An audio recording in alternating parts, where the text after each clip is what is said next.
welcome back if you've been here before to my little film and TV channel. I hope you're all staying safe and well. And we got a biggie film today, a biggie horror film, and not a good horror film, a very well-known writer and director who splits opinions usually with his films. I've seen one or two cracking films from this guy. I've seen one or two forgettable films from this guy as well. So please, we're going to look at Knock at the Cabin. Yes, Mr. M. Night Shyamalan, however you pronounce that. My apologies for that pronunciation. We're going to have a look at Knock at the Cabin today. Please, if you are new to the channel, push that subscribe button. It'd be great to have you on board. Spread the word. Press that notification button so you know my film reviews come out. I do have a football channel as well, if that's of any interest. And please, if you are pressing buttons or you've already pressed that button, I'm trying to get between 10 and 15 likes. Not a massive target for these film review vlogs. Appreciate if you can help me hit that target, because it's not a big one, is it? So thanks if you do. Just hit that thumbs up button. It'd be great. Right, Knock at the Cabin, an apocalyptic psychological horror, written and directed by the aforementioned M. Night Shyamalan, who wrote the screenplay from initial draft from Steve Desmond and Michael Sherman. And it's based on a novel. It's based on a quite recent novel, a 2018 novel, The Cabin at the End of the World by Paul G. Tremblay. So does it follow the same sort of plot? I have no idea. I've not seen, when I've been looking through reviews, no one's really commented about that, so I'm not too sure. All these scores and comments are as at 1 p.m. on the 11th of February 2023, and scores on the doors from Joe Public, not the critics, we'll go to them in a minute. The Rotten Tomato audience, 3.5 out of 5. Fair enough, 65%. Internet Movie Database, over 14,000 scores and reviews left, 6.4 out of 10. Fair enough.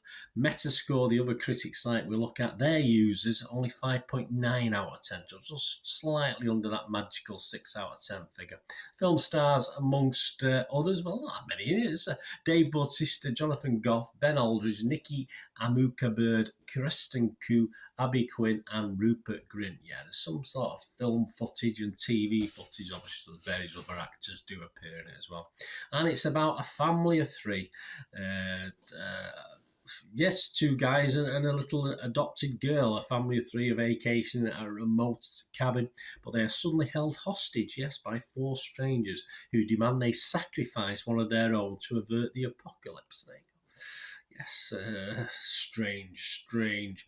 This was released on February 3rd, 2023, around the world, various places. Just check your territory wherever you are to see if it's currently available. It should be by now, I think.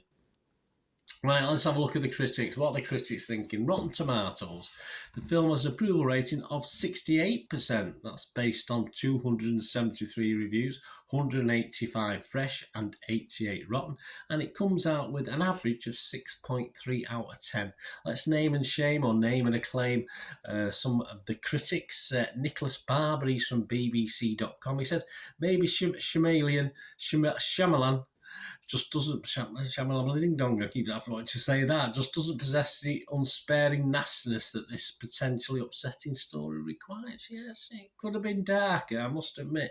Wendy Hyde here from here in the UK from The Observer said, as the film's bleak momentum builds, so does a tsunami swell of existential dread. It's Shyamalan's most contained and efficient picture in a while.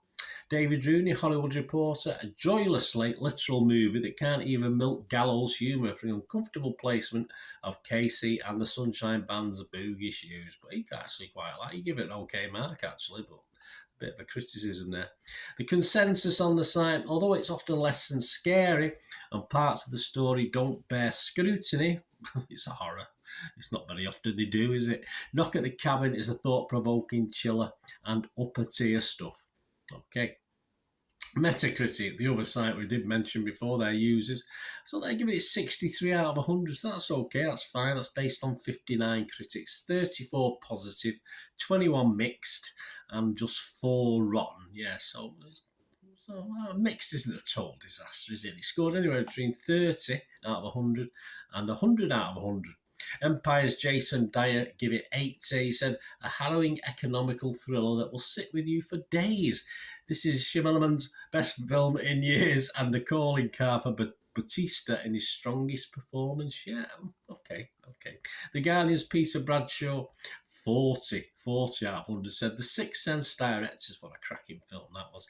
Apocalyptic mystery horror is short on both mystery and horror, and the ambiguous finale is deeply ridiculous. Yeah, okay. But it is what it is. Right, Bernard's thoughts, my little thoughts on this. I am going to give it my watchable score, just 6 out of 10. I did like bits of this. As a whole, it was a little disappointing for me. Certainly after I saw a little bit of hype. I didn't look at any reviews, but I certainly read some good stuff and seen a couple of interviews given. And saw a couple of film magazine articles, so it did interest me. But it's still one of his Shyamalan's better efforts, I must admit. And certainly not there with Sixth Sense. I mean, I had my video shop, and that's just as an aside thing. I had my video shop in Manchester, and that was my most rented title ever, Sixth Sense, in the history of my shop. I had it almost 15 years. So there you go. I found the first third of this film genuinely eerie. I quite liked it, the first little kick-off of it, where you're getting to know what's going on. But it all got a little bit repetitive as it progressed. So the news items on worldwide catastrophes was pretty well done. I like that. I thought that was okay, the news items, etc. But the action in the cabin did sort of drag along for me at times. Despite obviously some reasonable violence in it as well. And of course, we get the climactic, pardon the pun, final 10 or 15 minutes, which is okay, apart, as one of the critics said before, not the greatest ending, but it is what it is. As I said, I'm fine with this. It is watchable. I was just expecting a little bit more from this than I got. So it did leave me a little bit frustrated. I just thought it perhaps could have been done a little bit better. Some good characters. I like the characters, eerie characters. Not overly sure about the male couple that they sold it from their side.